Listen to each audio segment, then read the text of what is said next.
ሰላም ጤና ይስጥልን እግዚአብሔር ቤተሰቦች እንደምሰነበታችሁ የአብርሃም እንግዳ መርሃ ግብራችን ነው የዛሬን የአብርሃም እንግዳ መርሃ ግብር ወደ እናንተ ለማድረስ ከስቱዲዮ ወጣ ብለን ሳንፎርድ ትምህርት ቤት አካባቢ ተገኝተናል እዚህ አካባቢ የተገኘ ነው ደግሞ ለአብርሃም እንግዳ መርሃ ግብር ታሪካቸው ምግባራቸውና በሃይማኖት ጽናታቸው ተሞክሯቸው ለትውልድ ይጠቅማል ብለን ያመንባቸውን ቤተሰብ ታሪክ ወደ እናንተ ለማድረስ ነው እዚህ ቤተሰብ ውስጥ የተገኘ ነው የዛሬ የአብርሃም እንግዶቻችን ሊቀ ካህናት በለጠ አበበ ወልደ ሚካኤልና እማሃይ ወባየው ተወልደ መድህን እስከ ቤተሰቦቻቸው ናቸው ሊቀ ካህናት በለጠ አበበ ወልደ ሚካኤልና እማሃይ ወባየው ተወልደ መድህን ማን ናቸው ብላችሁ ከጠየቃችሁ በትንሹ ታሪካችሁን እንካችሁልና ወደ ዋናው መርሃ ግብር እንዘልቃለን ሊቀ ካህናት በለጠ አበበ የማንነት ክር ውላቸው ሲመዘዝ ከተጉለት ቡልጋ አካባቢ ነው ወላጆቻቸው በሞት በተለዩበት ጊዜ አምባ መጠጊያዬ ፈጣሪ ነው በማለት ወደ ደብረ ሊባኖስ ገዳም ገቡ ከዛም በኋላ ጎጃም ጎንደር ዘልቀው ከሊቃውንቱ እግር ስር የአንዷን የኢትዮጵያ ኦርቶዶክስ ተዋሕዶ ቤተክርስቲያን መንፈሳዊ ትምህርት ጥንቅቅ አድርገው ተማሩ ወደ አዲስ አበባ መተውም ቀጨኔ መድኃኔዓለም አገልግሎትን በጀመሩ ጊዜ ባላቸው የቤተክርስቲያን ዕውቀትና ትጋት ከሊቀ ጳጳሳት አይን ይገባሉ አይ ይሄ ሰው ብርሃን መንፈሳዊ ትምህርት ቤት ገብቶ ይማርና ቤተክርስቲያኗን ይጠቅማል በማለት ተመርጠው እንዲማሩ ይደረጋል እዛም መንፈሳዊ ትምህርታቸውን ጠንቅቀው ተማሩ ባላቸው ትምህርት የመቀበልና የቤተክርስቲያንን የማገልገል ብቃት በዘመኑ በቤተክርስቲያን ስር ይተዳደሩ የነበሩ ትምህርት ቤቶችም እንዲያገለግሉ ይደረጋል ህይወት አገልግሎት እንዲህ እያለ ቀጠለና በ1991 ዓ.ም ከዚህ ዓለም ድካም ቢያርፉም መልካም ስም ከመቃብር በላይ ይውላልና 365 ቀናት በልዩ መልካም ምግባራቸው ሲነሱ ሲወሱ ሲዘከሩ የሚኖሩ አባት ናቸው ባለቤታቸው እማይ ወባየው ተወልደ መድህን ደግሞ መነሻቸው ወልመራ ወረዳ ሮጌ ቀበሌ አካባቢ ነው ያደጉት በአያት እጅ ተቀማጥለው ነው አያታቸው እማሃይ ደብሪቱ ጠብቃቸው 21 ልጅን ወልደው 365 የልጅ ያዩ የትውልድ መጠጊያ ናቸው ይሏቸዋል ልጆቻቸው መንፈሳዊና ዓለማዊ ትምህርትን ይማሩ ዘንድ በራሳቸው ቦታ በከፈቱት ትምህርት ቤት ውስጥ እማሃይ ሲማሩ ከሊቀ ካህናት በለጠ ጋር የትዳር ሸማቸው ድርና ማግ የሚገመድ ሆነ 10 ልጆችን አፍርተው 24 የልጅ ልጆችን አሳድገዋል ዛሬ በዚህ ሰፊ ቤተሰብ ውስጥ ቆይታ ነው የምናደርገው አብረውን ደግሞ የመጀመሪያ ልጃቸው በኩረት ጎሃን አማረ በለጠና የማሃይ አክስት ወይዘሮ አሰገደች ወልደ ማርያም የዚህን ቤተሰብ ታሪክና ተሞክሮ ወደ እናንተ ለማድረስ ቆይታ ያደርጋሉ ሁሌም እንደምለው ከአብርሃም እንግዳ ጋር ስትሆኑ ብዙ ስለምታተርፉ አብራችሁን ሆኑ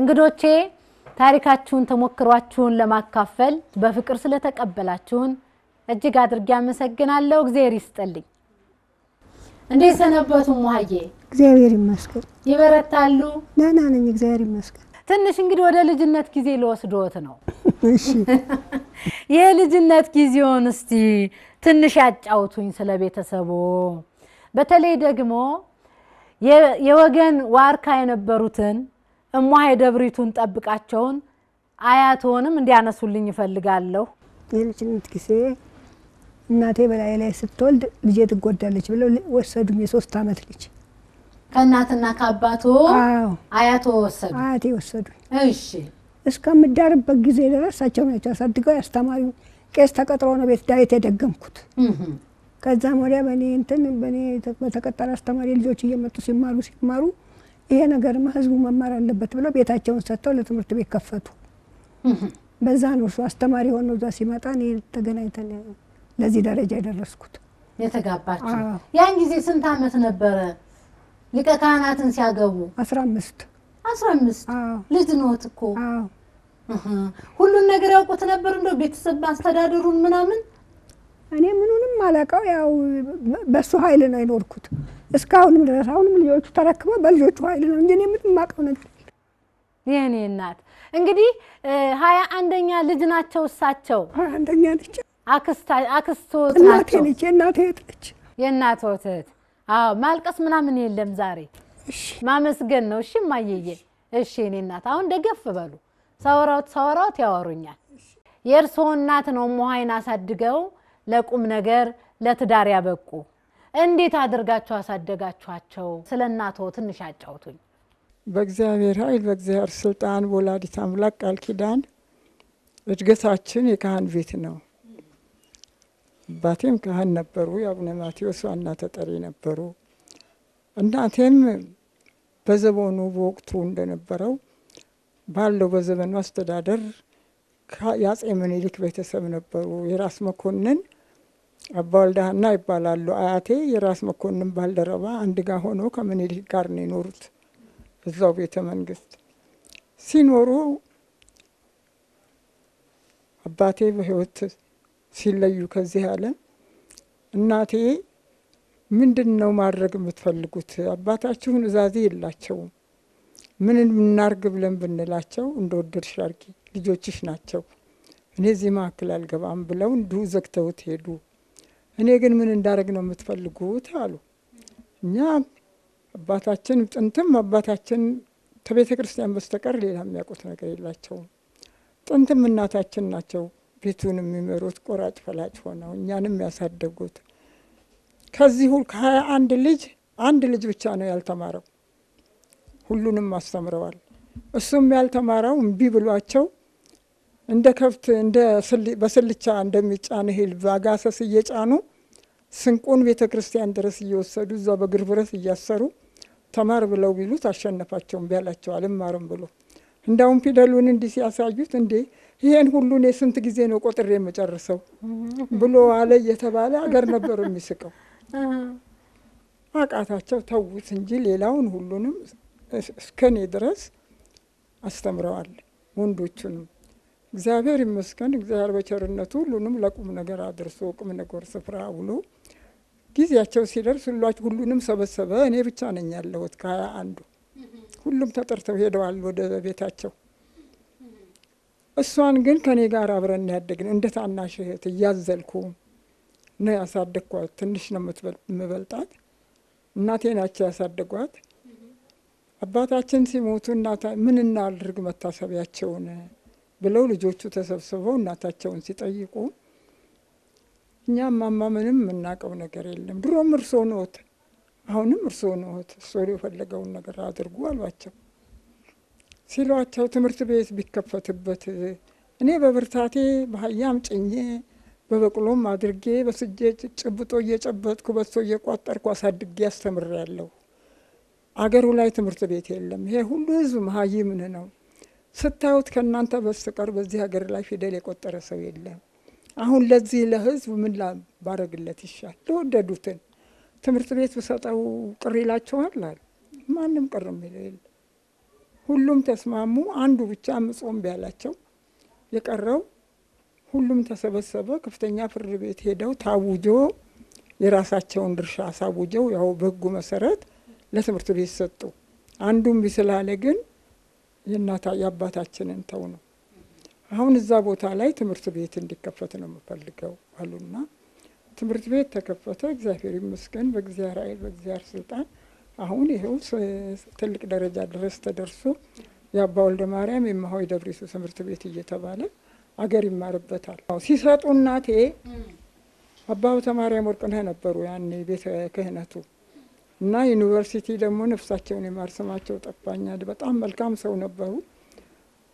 ሁለቱንም አንጡልኝ፣ ለዩኒቨርሲቲ ብሰጠው ሚሽን ያደርግብኛል አገሬውን ልጁን፣ ለቤተ ክህነት ብሰጠው የቤተ ክርስቲያን ትምህርት ብቻ ነው የሚያስተምረው፣ ለሁለቱ ካልሆነ አልሰጥም አሉ። ከዩኒቨርሲቲም ዲኑ ከቤተ ክህነቱም ዋናው አባ ሀብተ ማርያም እንዳልኩሽ እነሱ ሁለቱ መጡና በስምምነት ያንን ትምህርት ቤት ተረከቡ፣ ተሰጠ። ስሙም በሁለቱም ስም እንዲጠራ ተደረገ። በዛ ለማስተማር ነው ሊቀ ካህናት በለጠ ከዚህ የተላከው። መሰረቱን እዛ ላይ የፈለኩት ለዚህ መምጫውን። ከሱ በፊት ቀሲስ ዳኛቸው የታወቀ ነው፣ እሱ ነበረ። እሱ መጣና እዚሁ ቀረ። በሱ ፋንታ በለጠ ላኩት። እሺ ስም ማን ነው አሉት። እናቴ በለጠ አሏት። እኔ አይቼህ ብዬሃለሁ። እሱ ስለተወኝ ጥሎኝ ሄዶ እንዲሁ ቀረ እና አሁን ደግሞ አንተን አይቼህ ብዬሃለሁኝ በለጠ ነው ሲላት፣ እንግዳው እሱ ይሁን እውነትም በለጠ አሉት። ስራቸው እየተኛ ነው። እንደ ቤተሰብ እንደ ልጅ ነው ያሳደጓቸው ማለት ነው። ከልጅም በላይ እሷንም ከልጅም በላይ ነበር የሚወዷት። የልጅ ልጅ ናት። ያሳደጉም ያስተማሩ እሳቸው ናቸው። እናቴ ናቸው አሳድገው አስተምረው ድረው እዚህ ደረሳን ያደረሷት። እግዚአብሔር ይመስገን። እሱንም ሲመጣ ከሷ አይበለጠ። እሱም መቼም በእኔ ቀርቶ በማንም አንደበት የሚነገርለት አልነበረም። የእግዚአብሔር ስራ ስለሆነ ማንም ማድረግ አይቻልም፣ ግዳጅ ነው። ወደ ፈጣሪው ተጠርቶ ቢሄድ ሙያው ምን ጊዜም ለማንም ከማንም አይምሮ የሚጠፋ አይደለም፣ ለትውልድ ሁሉ የሚነገር ነው። በለጠን የመሰለ እኔ ሰው አለ ብዬ አላምንም። ሊቀ ካህናት በለጠ አበበ ያን ጊዜ መሪጌታ በለጠ አበበ ከትምህርት ጓደኞቹ ከነይንታ መንግስቱ ከነ መሪጌታ መርሃ ጽድቅ ከነ መሪጌታ ነቃጠበብ ከነ መሪጌታ የማነ ብርሃን ጋራ ጎንደር በቤተ ክርስቲያን ትምህርት ቤት ቆይተው እንደገና በእውቀት ላይ እውቀት ለመጨመር ሰዋስወ ብርሃን ቅዱስ ጳውሎስ ትምህርት ቤት ገብተው ነው የተገናኘ ነው። ሊቀ ካህናት በለጠ እንደው በሰብአዊ ሕይወቱ በተፈጥሮው ደግ፣ ከሁሉ ጋራ የሚተባበር እንደው ያገኛትን አብረን እንካፈል፣ አብረን እንብላ፣ አብረን እንጠጣ የሚል ወንድም በሄደበት ሁሉ ወንድም የሚያፈራ ጥሩ ወንድም ነበረና እሱም ወደ ቤተ ክህነት በኋላ ቆይቶ ተዛውሮ በየቦታው ሲሰራ ቆይቷል። አባ ወልደ ማርያም እማሆይ ደብሪቱ ትምህርት ቤት የሚባል በዚህ በወልመራ ወረዳ ይባላል። በዚያኔ በአሁኑ ማን ብለው እንደሚጠሩት ብዙ ሁኔታውን ላውቅ አልችልም። ያማረውን እጅግ ውሃ ገብ የሆነውን ከነቤታቸው ለትምህርት ቤት የሚሆን እኛም የምንኖርበት አስተማሪዎች ከነቤታቸው 20,000 ካሬ ሜትር ቦታ ሰጥተው ትምህርት ቤት ተቋቁሞ ነበርና ሊቀ ካህናት በለጠም በዚያ ትምህርት ቤት አማካይነት ለማስተማር እዚያ በተልእኮ መጥቶ በነበረ ጊዜ በዚህ አጋጣሚ እማሆይ ያኔ ተማሪ ሆነው በዚያ እየተማሩም እያሉ በእማሆይ ደብሪቱ ፈቃድ አባ ወልደ ማርያም ቀደም ብለው አርፈዋል። በእማሆይ ደብሪቱ በአያታቸው ፈቃድ እሳቸውም አሁን በአጋጣሚ የአያታቸውን እግር ተከትለው እማሆይ ሆነዋል። እነሆ ለሊቀ ካህናት በለጠ ልጃቸውን ድረው እዚያው እያስተማረ እንዲቆይ አደረጉት። ከዚያ በኋላ ሐዋርያዊ ድርጅት ያን ትምህርት ቤት ተረክቦ እንዲመራው ደግሞ እማሆይ መጥተው ለሊቀ ስልጣናት ከነገሯቸው በኋላ ድርጅቱ መምህራንን መድቦ ይልክ ጀመር። በዚህ አጋጣሚ በ59 ዓመተ ምህረት ተሌላው ተልእኮ መጥቼ ወላይታ ነበር እያስተማርኩ የነበርኩት። ከዚያ ተልእኮ መጥቼ እዚሁ ጉንትታ እማሆይ ደብሪቱ አባ ወልደ ማርያምና እማሆይ ደብሪቱ ትምህርት ቤት እንዳስተምር ተመደብ። ትውውቃችን የዚያን ጊዜ የጀመረ ነው። እዚህ አዋሽ በምናስተምርበት ጊዜ ቲያትር ተማሪዎቹን ሰብስበን ስናሰራ ልክ መልአክ ነው የሚመስሉ። ቲያትሩን ራሳቸው ሲሰሩ መላእክት ነው የሚሰሩ። እንደገና ደግሞ ተማሪዎቹን በማስጠናት በመመደብ አብረን ጎን ለጎን ሆነን በእውነቱ የሥራ ቀኝ እጄ ቀኝ ጎኔ የነበሩ ወንድም ስለነበሩ ከዚህ በላይ ብዙ መመስከር እችላለሁ። ከኔ ጋር ብዙ ኮንታክት ነበረው። ለመስበክም በሄደበት ሰዓት የቤቱን ጓዳም ለመሙላት በሚያደርገው ሩጫ ይገጥመኝ ነበር ብዙ ጊዜ፣ በጣም ብዙ ጊዜና ብዙ ተጋብቶኛል የሱ ነገርና ስብከትም በሄደበት አብሬ ነበር የሚሄደው። ብዙ ቦታ ተመድቦ የሚሄድበት ቦታ አብሬ ነበር የሚሄደው እና እኔ ላይ አሁን ትልቅ እንትን ፈጥሮብኛል። ቤተሰብ የሚለው ነገር ምን ያህል እንደሚያስቀድም በጣም ለቤተሰብ ያለው ነገር ውጫዊ ነገር ምንም ነገር እንትን እንደማይለው ከስራ ቀጥታ ወደ ቤቱ ነው ያገኛትን ነገር ለቃቅሞ ወደ ቤት ለልጆቹ ይዞ ይመጣው። ስለዚህ ያ ነገር እኔ አሁን በእኔ ህይወት ውስጥ ያለ መስሎ ይታየኛል። ስለዚህ ደስ ይለኛል አባቴ ነገር ሳነሳ። ትንንሽ ልጆች ሆነን በካህን ደሞዝ እሱ ሲያርፍ ለ10 ልጅ ለኛ 10 ዳቦ የሚያመጣ ሰው ነበር ሚሊንግ የነበረው። የእውነተኛ አገልግሎቱን ግን ሁሉም ሰው ያምናል። የዘራውን እኛ እያጨድን ያለ ነው። እሱ አገልግሎ ሰርቶ ሰው ከሰው ሳይለይ ብዙዎች ቢናገሩ ቅድም እንደተባለው 365 ቀን ብዙ ነገር ስለ አባታችን ሰማለን። ዛሬ ያው ዓለሙ እዚህ ጋር ደርሶ ብዙ ሰው ሲሞት ሲያርፍ ምናምን ሰማለን። ሀዘን ቶሎ ቀላልም ሆኗል። የሚሞተውም ሰው ዘምቷል። የአባቴን ስም ግን አሁን በ26 ዓመት አንዱን ቢያነሳ እማላቀው ሰው የሊቀ ካህናት ኮሚቴዎች ስንል ደንግጦ የሚያለቅስ ብዙ ሰዎች ያጋጥሙናልና ምን አይነት አገልግሎት ቢያደርግ ነው ፋዘር ምን ያህል በሰው ውስጥ ቢያርፍ ነው ቅድም እንደተባለው አናቀውም።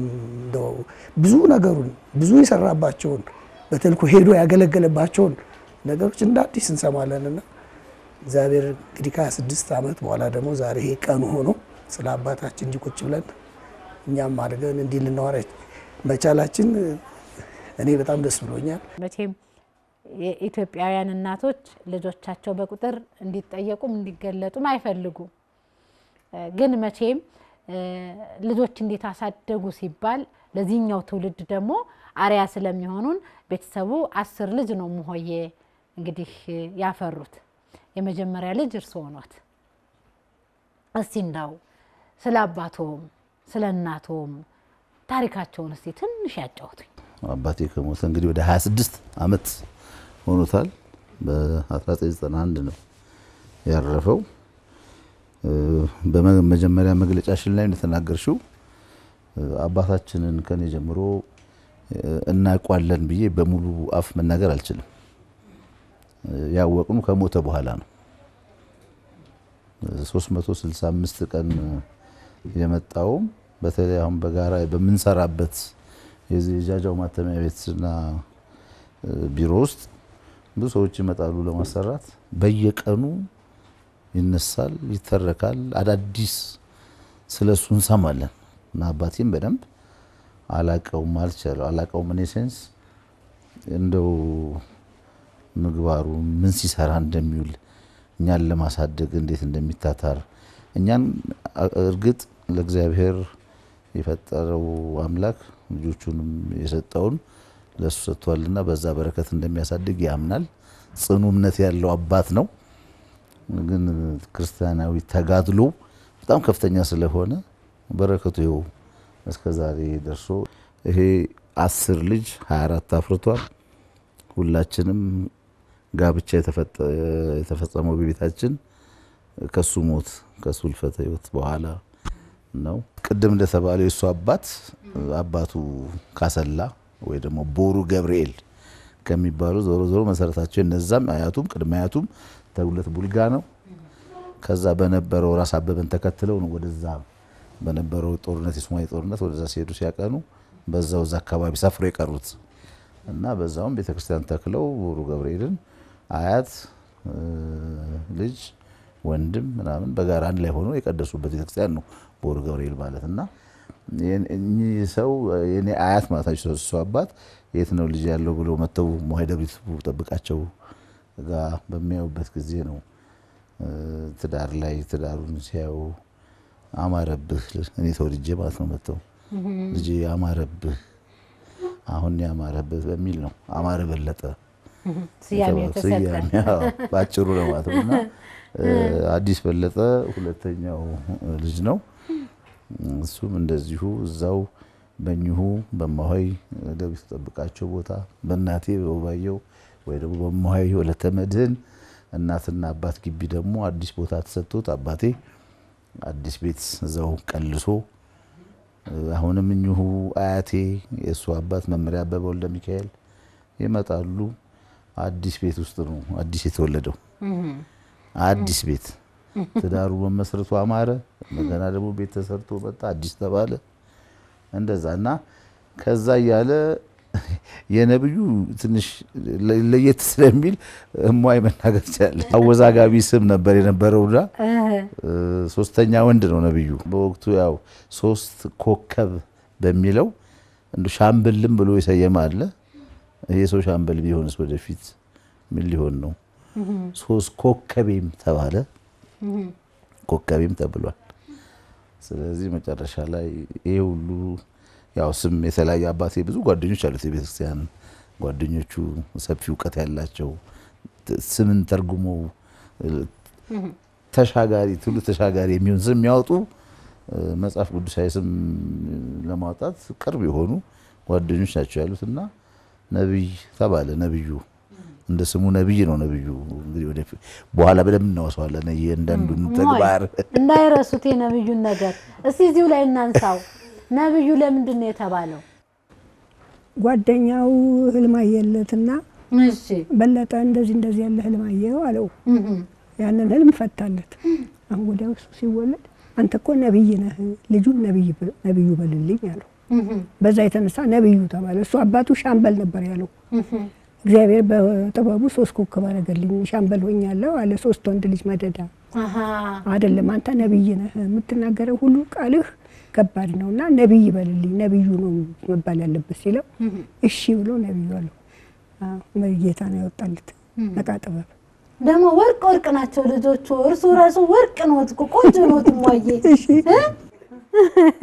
እሺ ሌሎቹን እስቲ ደግሞ ሃይማኖትን እናንሳ ከነብዩ በኋላ ትግስት ናት ሴት የመጀመሪያ መጣችው ትግስት እንግዲህ ቀደም በመጀመሪያው ጋሻስ እንዳስቀመጠው አዋሽ ነው ወደዛ ሲሻገሩ ከሮጌ ወይ ከማይ ደብሪቱ እና በወልደ ማርያም ትምጤት ወደ አዋሽ ሲሄዱ የተጸነሰችው እዛ ነው ለቶል ስትል እንግዲህ ከአዋሽ ወለታ ቅርብ ነው እና እናቴ ጋር ሄጄ መኖር አለብኝ ብላ ያኔ ሐኪም ቤት የለም ያው አዋላጆች አሉ የሚያዋልዱና ቤተሰቡ እኛን የሚያዋልዱ ማለት ነው እዛ ሄዳ ትወለዳለችና ትግስት የተባለው እንግዲህ አራተኛ ልጅ መጣ የደሞዝ ጉዳይ ምኑ በጣም ያው ችግር ነው መታገሱ ያስፈልጋል ብዙ መጫጫሁ መታመም ያስፈልግም እግዚአብሔር ባለው ነው ሁሉ ጊዜ በመንፈሳዊ ሕይወት ውስጥ ነው በበረከት ቤቱ እየተመራ ያለውና በወቅቱ ደሞዝ በመጨመሩ እና ከዛም ወደ ቡለን ደሞ አሁን ቅድም እንደተባለው ወደ መተከል አሁን ቤንሻንጉል ክልል የሚባሉ ድሮ በጎጃም ጠቅላይ ግዛት ስር በነበረው ወተከል ቡለን ወደዛ እንዲሄድ ደሞዝ ጭማሪ ተደርጎ ማለት ነው በመታገሳችን የሚል ነገር በመምጣቱ ትዕግስት በለጠ ትዕግስት መታገስ ትልቅ ነገር ስለሆነ ማለት ነው ያ ይሆንና ቅድም እንደተባለው አሁን እንግዲህ ጉዞ ትልቁ ጉዞ ወደ ቡለን ሊጀመር ነው ቤንሻንጉል አሁን ዳሴ ግድብ አለበት በስተቀኝሽ በኩል ማለት ነው እና እዛ በሚደረገው ጉዞ ላይ ማሆይ ከአባቴ ጋር ተከትላ እዛ ለመሄድ ተልኮን ፈጽሞ ሲመጣ አንቺ ቅሪ ተባለች ያው ይሄን ነገር ለማለት ማሆይ ደብሪቱ ጠብቃቸው በጣም ብልህ የወንድ አርቆ አሳቢ በዛ ዘመን የሚገርም አስተሳሰብ ያላቸው ቅድመ አያቴ ናቸው ለኔ። ለትዬ ያሰገዱ እናት ለእናቴ አያት የሆኑ ሰው እና ይሄን ጉዳይ ያስመልክቶ እሳቸው መክረው እምቢ በማለቷ የካህን ምክር ያስፈልጋል በሚል ነው ሊቀ ሥልጣናት ሀብተ ማርያም ወርቅነህ እንዲመጡና እንዲመክሩ ሲደረግ እሷ ያው ጠንከር ያለ ቃል በመናገሯና ያኔ ጋብቻው የሚፈጸምበት ጊዜ ቅድስት ሥላሴ ካቴድራል ነው ጋብቻው የተፈጸመው። ያኔ የነበረው የገባኑ ያስገቡኝ ቃል ኪዳን እሱ በተደላደለ ቦታ ወይ ደግሞ በሚቸገርበት ቦታ ሲሄድ በበረሃ እኔ እዚህ የተደላደለ ቦታ መቀመጥበት ነገር ሊሆን አይገባም። እስቲ ቆይ ማየ ደግሞ በቃላቸው ትንሽ ይበሉኝ ስለዚህ ጉዳይ። ጎሽ መቼም ትምህርት ነው ለኛ ለዚህ አሁን በትዳር ውስጥ ላለ ነው በተለይ እንደው በስጋው ደግሞ በሱ ፊት ቃል ኪዳን ገብተን ለምንሳሳተውም ትምህርት ይሆናል ብዬ ስለማስብ ነው። እንደው በረሃ ነው አንቺን የመሰለች ልጅ እዚሁ እኔ ጋር ቁጭ በይ እሱ አገልግሎ ይምጣ ሲባሉ አይ ብለው ያሉት ለምንድን ነው? እኛ እኮ ሰነፎች ሆን አሁን የገባሁት ቃል ከባድ ነው። ምንድነው? መሐላው ከባድ ነው። እዚህ ተክሊል ስታረጊ ወንጌሉን ከስር መስቀሉን አንሽ ላይ አርገው እጅሽን ከላይ አርገው መሐላው ከባድ ነው በጣም። እኔ ያን መሐላ ጥሼ አልቀርም አባታችን ሄዳለሁ በሞት መንገድ ላይ ልሞት አልኳቸው። በቃ እኔ ሌላ ቃል የለኝም ትሂድ እኔ እንትኑን በርከት ያለውን ገንዘብ እኔ ከፍላለሁ አሉ። እሺ አልኩና ተነስቼ ሄድኩኝ። በረሃውን ሄድኩኝ በበቅሎ። የምን ያህል ሰዓት ይሆናል? 3 ቀን። የ3 ቀን አዎ መንገድ ሄዱ። ያረፍን እያፈረፍን እያደርን በ3 ቀን በበቅሎ ገባን እዛ ተቀመጥን ብዙ ጊዜ 4 አመት። ከዛ ምን ሆነ? ከዛ ደግሞ ሴት ልጅ ወለድኩኝ እዛ። እሺ ፍቅር በለጠ አላት። ፍቅር ባይኖር ኖሮ አትመጣም እቺ ልጅ ፍቅራችን ነው ለዚህ ያበቃን ብሎ ፍቅር በለጠ ተባለች። ትልቅ የሚያስተምር ስራ እኮ ነው የሰራችሁት እናንተ። እኛን የሚያስተምር ስራ ነው በእውነት። ፍቅር በለጠ እንግዲህ በድካምህም በድካሜም አይደለ በችግርህም በችግሬም ጊዜ ነው ቃል ኪዳኑ። የዛን ጊዜው ቃሉ ከባድ ነው። አሁን እንደዛ ያለ መሐላ ያለ አይመስለኝም ስታገቡ አለ ሟጌ አለ። አዎ ግን አትፈጽሙትም ማለት ነው። እሱ ላይ ነው ችግሩ። እሱ ላይ ችግር አለ። ሁላችንም እንግዲህ ከናንተ በተለይ ከርሶ ጽናት እምነት ቃልን መጠበቅ እርግጠኛ ነኝ ተመልካቾቼ ብዙ ነገር ወስደው ራሳቸውን እንዲመረምሩና እንደሚያስተካክሉ ተስፋ አደርጋለሁ። ከዛ ፍቅር ተወለደች። ፍቅር ተወለደች። ትርጉም ይሄ ነው። ኢትዮጵያዊ እናቶችና አባቶች ደርዝ ያለው ኢትዮጵያዊነትን ሃይማኖትን የኑሮን አውድ የሚገልጽ ስም ነው ለልጆቻቸው የሚያወጡት። እኛ ልጆቻችንን ዛሬ ማን እያልናቸው ይሆን? ኢትዮጵያዊነታቸውን ይገልጻሉን? ተወያዩበት ተመልካቾቼ። እንቀጥላለን። እሺ ከፍቅር ቀጠለ። ከዛ በኋላ ያው የነበረው ተልኮ አለቀና ተመልሰን ያው ማረፊያችን ወደ ሆነው ወደ ሆለታ ማሆይ እንደሚጠብቃቸው በሰጡት እናትና አባት እዛ ጋር ባቆዩት የነበረን ቤት ነበርና ዘገባን። እዛ ገብተን አባቴ ማዕከላዊ መስሪያ ቤቱ እዚህ ስለሆነ ቤተ ክህነት ወደዚህ መጣን። ተዘዋውሮ ወደዚህ መጣ። ወደዚህ ደግሞ ለመምጣት ቤት የለንም። የግድ ምን ቆየው እዛው ሆለታ ነው። ስለዚህ እዛ ቆይተን ቤት ማፈላለግ ጀመረ። ያኔ የሚገርምሽ እንግዲህ የትርፍ የከተማ ቦታንና የትርፍ ቤቶችን የመንግስት ያደረገው አዋጅ 1967 በመሆኑ በርካታ ቤቶች እንደዚህ ተረፍርፈው በየቀበሌው ነበሩና ቤት ለማግኘትም አባቴ ያልተቸገረም። አንድ እሱ፣ ሁለተኛ የራሱም አክቲቪቲ ተጨምሮበት የጠየቀው ነገር የሚሳካለት የተናገረው የሚደመጥለት አባት ነበርና ቅድም በበረከት ተነግሯል። የሄደበት ሁሉ እሱ እሺ የሚባል አባት ነው። ይሄን አሁን ያለንበትን ቤት በ1968 ዓመተ ምህረት መጀመሪያው ወር ላይ ማለት ነው መስከረም ጥቅምት ገባን እዚህ ቤት። እንዲህ አልነበረም ቤቱ።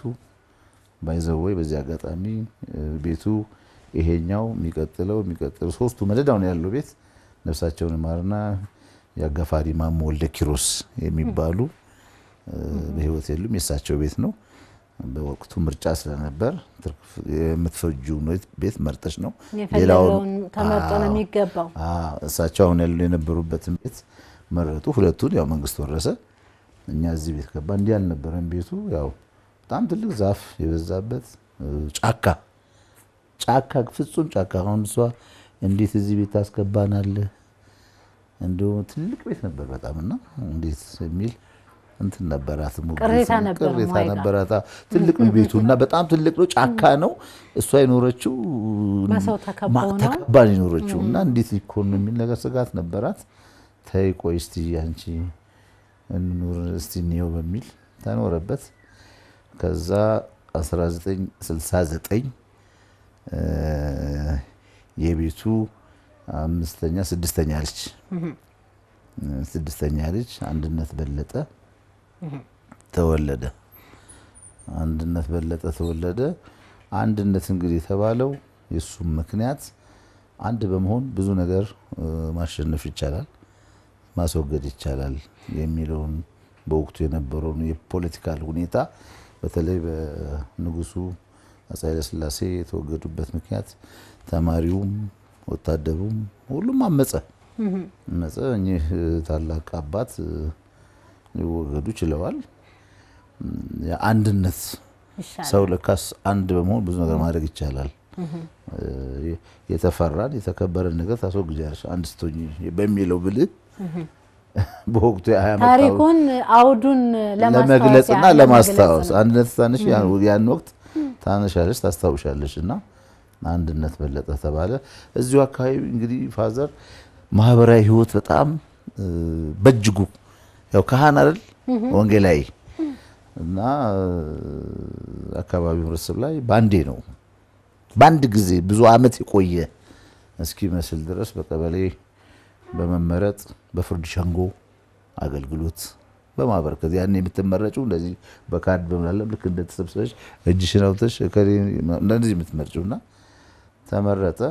እዛ ውስጥ እያገለገለ አንድ ጓደኛውም አለ ቤተ ክህነት ሰራ የነበረ አቶ በሻደምስ የሚባል እሱም ሆለታ አብሮት ያገለግል የነበረ በማስተማር ሂደት ውስጥ ያገለግል የነበረ። ከዛ በኋላ ቤተ ክህነት መጥቶ በቤተ ክህነት በሚያሰራጨው የስብከተ ወንጌል ማሰራጫ ሬዲዮ ውስጥ ቴክኒሻን ሆኖ ያገለግል የነበረ ሰው ነው። በጥሮታ ላይ ተከለ ያለ ነው እና እሱ አባቴ ነፍሷን ይማርና ሲስተር ሃና የምትባል ይዙ ቀበሌ አሁን ሞታለች። አብረው ሲሰሩ የሆነ ነገር ጎደለ በሚል ነው ይጠየቃሉ። ማህበረሰብን በሚያገለግሉበት ወቅት እዚያው ገንዘብ ጎሏል የሆነ ነገር አድርጋቸዋል በሚል ሶስቱ በወቅቱ በነበረ ሁኔታ እንዲገረፉ በደርግ ዘመን እንዲገረፉ ይደረጋል። ከዛ መግረፊያው ምድር ቤት ነው። እሱ ትልቅ ቤት እዚህ ጋር አለ ከኋላችን ትልቅ ቤት ነው በጣም እና የመጀመሪያ የገባው ጋሽ በሻህ ነው የምለው እኔ። እሱ ይገረፋል፣ ሲስተር ሃናም ትገረፋለች። የአባቴ ተራ ይገባል። ያኔ አባቴ የቅስና አይውሰድ እኛ የምናውቀው ነገር የለም። ለካ ወስዶ መስቀሉ አለ። አብሮት ያሉት ጓደኞቹም አያውቁም ይሄንን ቅስና መውሰዱን። አርባ ምንጭ ነው ቅስና መውሰዱ። መስቀሉን ግን ይዟል እና ገራፊው ስም ማንሳቱ ይቅርብኝና ገራፊው እኔ በዚህ ጉዳይ እማቀው ነገር የለም ይሄ መስቀል ይፍረድ ብሎ ይላል። ይደነግጣል ሊዘሳት እሱም አብሮ ስለሚሰራ ጋሽ በለጠ ቀሲስ ነህ እንዴ በለኔም እንዳልጠየቅ ይልና መሬቱንና ግድግዳውን እየመታ ሳይገረፍ ይወጣል። በዛች ወቅት እናቴ ሾላ ኬኔዲክ የአንድነት ተከታይ የሆነችው አሁን በኖርዌይ ኑሯን ያደረገች ሃይማኖት በለጠ ተወለደ። በሃይማኖቱ ሌላ ነው። ሃይማኖት በምንም መንገድ ያወጣል ከምንም ከሳት እንደሚያወጣ የተረጋገጠበት ባይዘው እዚህ ላይ ለመጨመር ያክል እቺ ሃይማኖት በለጠ አቡነ ኤልያስ ሊቀ ጳጳስ ያቃሉ እዛ የስዊድን እና የኖርዌይ አካባቢ ሊቀ ጳጳስ ናቸው። ትልቁ አቡነ ኤልያስ እህቴንም ያውቃሉ። አባቴንም ጅቡቲ ገብርኤል በሚሰራበት ጊዜ የበላይ ጠባቂ ነበሩና ያውቃሉ። ይሄንን እዛ 4 ልጅ ትወልዳለች እቺ እህቴ ከዶክተር ኤፍሬም ታደሰ ጋር በስጋው ደግሞ ተወስነው ተጋብተው ሲኖሩ 4 ልጅ ያፈራሉ። የመጀመሪያ ልጇ ማርቆስ ኤፍሬም በድቁና ያገለግላል። ኖርዌይ የተወለዱት 4ቱም በድቁና ያገለግላል፣ ይቀድሳል። ሁለተኛዋ ልጇ መቅደላዊት መዝሙሯንም አውጥታለች። መዝሙሯን አውጥታ ዘማሪ ሆናለች። ሁለተኛውም እንደዚሁ የልጇ ሜሪ ለሷም የምታጅብ አገልጋይ ሆና አብሮ የሚዘምሩ ሆነው እኔ ይሄን ለምን ያነሳሁት ለምንድን ነው እንደ ስሟ በዛ ሩቅ ሀገር ውስጥ እንዲህ መሆን ማለት በእጅ ያዙት። አሁን እኛ እዚህ ሆነን ብዙ ሁሉ ነገር ያለን ማናረገው ነገር እሷ ግን ይሄን ተወጣ እንደ ስሟ ሃይማኖቷን አስበልጣ እየኖረች ያለች ልጅ ናት። ከሷ በመቀጠል ምህረቱ በለጠ የተወለደው ምህረቱ በለጠ። ይሄ ሁሉ ልጅ እንግዲህ ሲወለድ ኢኮኖሚውን ታሳቢ ማድረግ ያስፈልጋል። ይሄ ሁሉ ልጅ ሲወለድ አባቴ በጅቡቲ በነበረበት ጊዜ የምህረቱ መወለድ እግዚአብሔር አምላክ ለቤታችን ምህረት እንዳወረደ ያው ይሄን የምትዩ ምንድነው አንዳንዴ በኢኮኖሚ የምትደገፊበት ነገር ስታይ ገንዘብ ሁሉ ለማምለክ ሳይሆን ገንዘብን ያስፈልግሻል መሰረታዊ ነገሮችን ለማድረግ በረከቱ እንዳለ ያ ደግሞ ሲሆን የበለጠ በረከት ይሆናል እና እግዚአብሔር ምህረቱን ልኳል እዚህ ቤት ዲቴል ባላወራልሽም ከዛ በኋላ የመጣውም ሲሳይ ቤቱ ሲሳይ ቤት ሆነ። ሲሳይ በለጠ መጣ። ቀጥሎ ሲሳይ ቤቱ ሲሳይ ገባ እንጂ በቃ ስም ብቻም አይደለም ሲሳይ ገባ። ይሄው ሁሉ ማሰሪያዋ ደግሞ ቤተልሔም በለጠ አሁን ኑሯን በአሜሪካን ሀገር ያደረገች መጠቅለዋ እሷ ሆናለች እና ባጭሩ የቤቱ ልጆች ስም በዚህ መልኩ የሚገለጽ ነው። ያው እንግዲህ እኛ ከነፍስ ካወቅን ጀምሮ እናቴን ለመግለጽ እናት የሚለውን ነገር በደንብ የምትመልስ ነች በእኔ እይታ ማለት ነው። ምክንያቱም ከቤት አትወጣም ብዙ ጊዜ ብትሄድ ቤተክርስቲያን ነው የምትሄደው። ከዛ ተረፈ ልጆቿን ለማሳደግ የምታደርገው ነገር በጣም ትልቅ ነገር ነው። ብዙ ቦታ አትሄድም እዛዛ ምናምን ብዙ ቦታ አትንቀሳቀስም። ስለዚህ እናቴን በዚህ መልክ ነው መገልጻት። ብዙ ነገሩን የማወቅ እኔ አማረ ነብዩ የማወቅ እድሉ ነበረን። እሱ ሲያርፍ ትንሾች ስለነበሩ እና አባቴ እምነቱን የኖረ እግዚአብሔር ፈቅዶ ካህን ያደረገው ቅድም እንዳልኩሽ የማየት እድሉም ደርሶናል ሲባል ሲቀድስም አሐዱ አብ ቅዱስ እያለ የአባቴ እንባ ሲፈርስ ቅድስተ ማርያም ሥላሴ የማየት እድሉ ደርሶናል። በጣም አመስጋኝ በቃ በምንም ነገር ከአባቴ በቅርበት ያየሁት ነገር ካህን ሊሆን ይችላል፣ ግን በጣም አመስጋኝ ከስራ ሲመጣ ለልጆቹ ብዙ ነገር ይመጣና ያይና በመሳቃችንና ክብ ሰርተን በመጫዋችን እግዚአብሔር ፈቅዶ ብዙ ልጆች ሰጥቶታልና ስንስቅ ቆሎ የበላን ስንስቅ ስንጫወት ሳይ አቤቱ እንደኔ የፈጠርከው አለ ወይ ብሎ እያለቀሰ የሚተኛም ለምባ በጣም ቅርብ ነው። በተለይ እመቤታችንን ስም ወላዲተ አምላክ ነው የሚለው በማስተማርም የሷን ስም ከጠራ እንባው ይፈስ ዝም ብሎ ይፈስ። አባቴ ያው አባዬ ነው። እኔ ያው የምለው ያው ጥሩ አባት ነበረ ለልጆቹ አጠቃላይ ለሰፈርም ለሁሉም ሰው። እኛን ደግሞ ከምንም በላይ እኔ በተለይ ለእኔ ማለት ነው ያው መጀመሪያም ሴት ስለሆንኩ ይሆናል አላውቅም ምንም ነገር እንድሰራም አይፈልግም። ከትምህርት ስመጣ አጠገቡ እንድቀመጥ መጀመሪያ መክሰስ እንድበላ ያው ስራ አለ ሴት ስለሆንሽ ማድቤት እናት ማገዝ አለ። ያ ነገር ያው እኔ ብዙም አያስደስተኝም ነበር ብዙም ስራ መስራት። አሁን ያው ጫናው ሲመጣ እሷም ስትታመም ስትል እኛ ላይ ጫናው ያው ይወድቃል። ግን ያው አባታችን በጣም ደግ ሩህሩህ መግለጽ ከምበላው በላይ ማለት ነው። ማለት የልጆቹን አባታ ያለው እኛ ቁጣም ብዙም የለብንም። ያው ስታጠፊ መገረፍ ምናምን እንደንትንም አናየው። ሁሉም ነገር የሚደረግ ነገር ስለሆነ እንገረፋለን እንላለን። ግን ይሄን ያለ ከፋም አልነበረም። በጣም ደግነቱ የበዛ ከምንም በላይ ደግነቱ የበዛ ነበር። ያው ሲሞት ደግሞ ትንሽ አስታመሹ የሚሞት ሰው ምን ያ ደግሞ ትንሽ እርካታም ይሰጣል። ድንገት ነው ያጣነው እንደ መኪና አደጋ በዩ እሱ ትንሽ ጎርቶን ነበር። እግዚአብሔር ይመስገን። በለጠ ደግ ሰው፣ በለጠ ሰው ወዳጅ፣ በለጠ ወዳጅ ብዙ እንደመሆኑ ልጆቹ ደግሞ እኔ በህይወቴ እንደው ሳይደስ የሚለኝ የተባበሩ ፍቅራቸው ምክራቸው አንድ አይነት የሆኑ በስራም አብረው እየተደጋገፉ የሚሰሩ የአባታቸውን ስም የሚያስጠሩ ልጆች በመሆናቸው እንደ በእውነት እኔ በግሌ በወዳጅነቴ በሊቀ ካህናት በለጠ አበበ ደስተኛ ነኝ። በኢትዮጵያና በተለያዩ ዓለማት ናችሁ የዛሬውን የአብርሃም እንግዳ መርሃ ግብር የምትከታተሉ ተመልካቾቻችን ቆይታ እያደረግን ያለ ነው ሊቀ ካህናት በለጠ አበበ ወልደ ሚካኤልና የማሆይ ውባየው ተወልደ መድህን ቤተሰብ ተሞክሮን ወደ እናንተ እያደረስን ነው። በዚህ ቤት የህይወት ተሞክሮ መንፈሳዊ ጽናትና የአንድነት ብዙ ነገር እየተማራችሁ እንደሆነ ተስፋ አደርጋለሁ። ቆይታችን ይቀጥላል። አሁንም ከአብርሃም እንግዶቻችን ጋር ሆኖ ሁለታችሁ ሊቀ ካህናትና እርሶ የነበራችሁ የባልና ሚስት ግንኙነት እንዴት ያለ ነበረ? ትመካከራላችሁ? እንዴት ነው በዛች ትንሽ ገቢ ይሄ ሁሉ ልጅ አድጎ ለቁም ነገር የበቃው? ጥበቡንም ሁሉንም ነገር የሚያውቀው እሱ ነው። እኔ ምንም የማውቀው ነገር የለም። እኔ ያመጣኝ ብቻ ለልጆች ሰርቼ ማብላት ነው እንጂ ይሄ ለምን አላመጣህም ይሄ ለምን አልልም።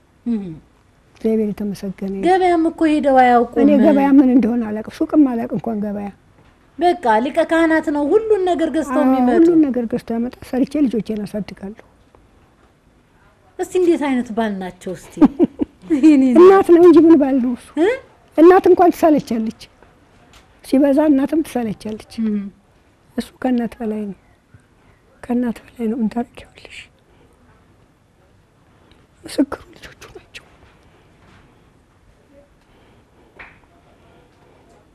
እሺ ወደ ማየልምጣ ቀደም ጀመር አድርገውታል። እንደው ስለ ሊቀ ካህናት እንዴት አይነት ባል፣ እንዴት አይነት አባት፣ እንዴት አይነት የቤተ ክርስቲያን አገልጋይ ናቸው? እስቲ ያጫውቱኝ። ስለ ሊቀ ካህናት እርሱ ያጫውቱኝ። ባልነቱን እናት ነው በሚለው እንዝጋና እንግዲህ በዛ ዘመን እንዳውም ባሎች ለሚስቶቻቸው ትንሽ ጠንካሮች ናቸው አይመቹም በሚባልበት በዛ ራቅ ባለው ዘመን ሊቀ ካህናትን የመሰለ እንግዲህ እናት ነው ባሌ መባል እኔ የመጀመሪያው ይመስለኛል። ማይ የገለጹበት መንገድ ትንሽ ስሜታዊ አድርጎኝ ነው። ስለ ሊቀ ካህናት እስቲ ትንሽ ያጫውቱን። ለምገልጽበት ቋንቋ የለኝም። ለሷም አይደለም ሁሉንም ይወክል ነው። አባት ነው፣ ወንድም ነው፣ መምህር ነው። ምጥቶች ብታመጪ አብሮሽ ታጠገብሽ ተንበርክኮ የሚያምጽ ሰው ነው። ሌላውን ተዩ። ወንዶች ይውጡ አይደለም የሚባል ወንዶች ራቁ ነው የሚባለው፣ ከሌላ መጣችሁ ይመስል። እሱ ግን እንኳን ለሷ ፍሬ ተንበርክኮ ከኔ ጋር የሚያመጥ ነው። ብዙ 21 ነው እናቴ የወለዱት፣ እኔ ነኝ 21ኛዋ። ሁሉም አልቀው እኔ ብቻ ነኝ ያለሁት። አጎቶችም አክስቶችም ብዙ ነበሩ፣ ሁሉም የሉም፣ ረግፈዋል። ለእኔ ግን ምን ልበልሽ፣ ጨርቄን ቀድጄ በሐዘን አይምሮዬን አጥቼ አብጄ ሬሳዬንም ዘመድ አግኝቶ አይቀብረኝም፣ የትም ወድቄ የምቀር ሰው ነበረ። እግዚአብሔር ግን ምክንያት አድርጎ እሱን ሰጠኝ። ምን አይነት ነው ብዬ ለምገልጽበት ቋንቋ የለኝም ብዬሻለሁ። ሁለመናዬ ነው። ይሄ ነው ብዬ የምናገረው ነገር የለኝም። ደግ ነው ብትዩ ለደግነቱ ወሰን የለውም። ጥሩ ሰው ነው ብትዩ ለጥራቱ ይሄን ነው የምትዩ የለኝም። አባት ነው፣ ወንድም ነው፣ እናት ነው፣ መምህር ነው፣ ልጅ ነው። ሁለመናሽን የሚወክልሽ ሰው ነው። እንዲህ ሲጠሩት ቀላል ነው። ሁሉ ነገር ይቀላል፣ ላፍ ቀላል ነው። ሲደረግ ግን ይከብዳል፣ በጣም ይከብዳል። በጣም 2 ልጆች ትልልቆቹ አንዱ ህመምተኛ ነበር፣ አንዱ እንኳን ጤነኛ ነው። 2ቱም ሞቱ። ባለቤቴ ሞተ። ከአንድ እኔ ነኝ የቀረሁት ብዬሻለሁ። ያ ሁሉ አለቀ። ምንም መገለጫ ቋንቋ የለውም። በዛን ጊዜ ግን እግዚአብሔር ከደጅሽ ቅጠል መድኃኒት በባህላችን የሚቆረጣል አይደለም። ለእኔ ደግሞ ከጎኔ ከየት ልበለው ቆርጦ እሱን ሰጠኝ አጋዥ። እናቴ ነው፣ ወንድሜ ነው። ይሄ ነው ብዬ የምገልጽልሽ ቋንቋ የለኝም። ለማንም የማያውቀው ምስጢሬ ከሱ ጋር ነው። ባለቤቴ የማያውቀውን እኔ እና እሱ ብዙ ምስጢር አለን። ይሄ ነው ብዬ የምልሽ ሰው አልነበረም። ሞት ዕዳ ነው። ምን ታረጊዋለሽ? የተፈጥሮ ህግ ነው። ካልተከፈለ አይቆምም። በዛ ሆነና ያውን ሁሉ መከራ ታሳለፈልኝ በኋላ እግዚአብሔር እሱንም ቢሄድ ደግሞ ሌላውን ደግሞ መጽናኛውን ከስር ተካልኝ። ለእኔ አይደለም ጠቅላላ ለቤተሰቡ። የእሱ መሄድ እሱን እኛን አይደለም የጎዳው፣ ጠቅላላ ስታለቅሽ ያየሽ እንደሆነ ደረት ስንመታ አብሮ ገብቶ ደረት ይመታል። ኮቱን አውልቆ ሸሚዙን ቀዶ ለመንገር ይከብዳል፣ ለማለትም በጣም ያስጨንቅሻል። አባት ሆኖ ደግሞ ቆሞ እዛ መካከል ሲያስተምር እንኳን ሰው ድንጋይ ያጠናል፣ ያጠነክርሻል፣ ያጽናናሻል። ብታለቅሽ ያለቅሳል። ሰርግ የሆነ እንደሆነ ከበሮ ይዞ ገብቶ ይህን ሁሉ አድርጎ ያኖርን ሰው ነበረ። ሞት ዕዳ ነዋ። ምን ታደርጊዋለሽ? ካልከፈልሽው አይቀር ግድ መክፈል አለብሽ እንጂ የበለጠ ይሄ ነው ብዬ በራሴ የምነግረው ቋንቋ የለኝም፣ ግምትም የለኝም። ሁለመናዬ ነው። ጥፍሬ ቢቆረጥ ገባ ካለው ከደማ ያመኛል። ጸጉሬንም ሲሰሩኝ ሳብ ቢያደርጉኝ ቢነጨኝ ያመኛል።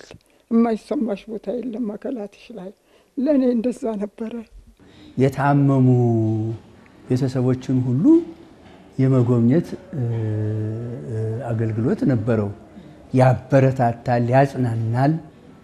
በሕክምናም መረዳት ያልቻሉ ሰዎችን ፍቱን የሆነ ሕይወት የሆነ ጠበል ወደሚገኝበት ቦታ እንዲሄዱ እየመራ እየመከረ ብዙ ያገለግል ነበረ።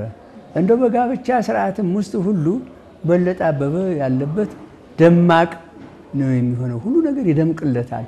ከልቡ ከፍቅር ስለሆነ የሚሰጠው አገልግሎት ሁሉ ሰው ይወደዋል።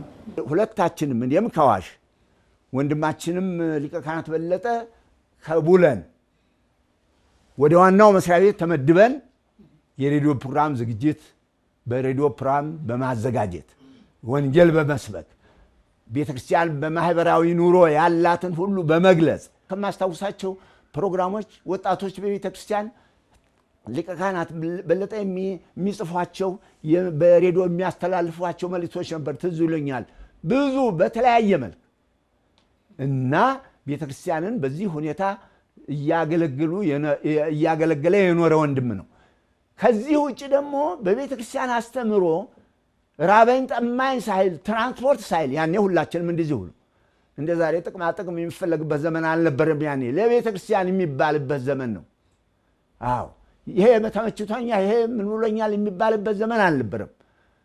እነሆ ለገንዘብ ሳይሆን ለቤተክርስቲያን አገልግሎት በጽናት ያገለገለ ወንድም ነው። ምንም ነቄል የሌለበት የዋህ ቅን አሰረ ክህነቱን የጠበቀ የቤተ ክርስቲያንን ስምና ታሪክም የጠበቀ እውነተኛ ካህን ነበረ። ለዚህም ምስክሩ የራሱ ጋብቻ ነው።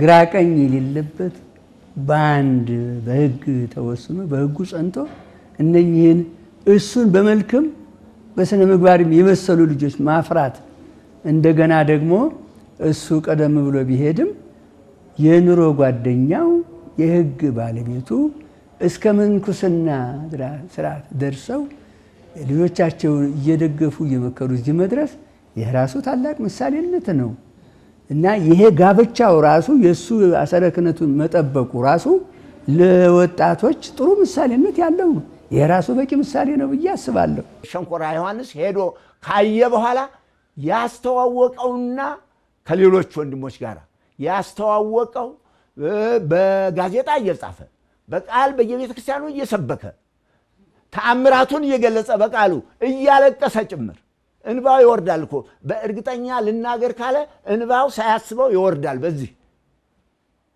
እንዲህ ያለ መንፈስ የነበረው ወንድማችን ነበረ እና ሸንኮራ ዮሐንስን ያስተዋወቀ እሱ ነው።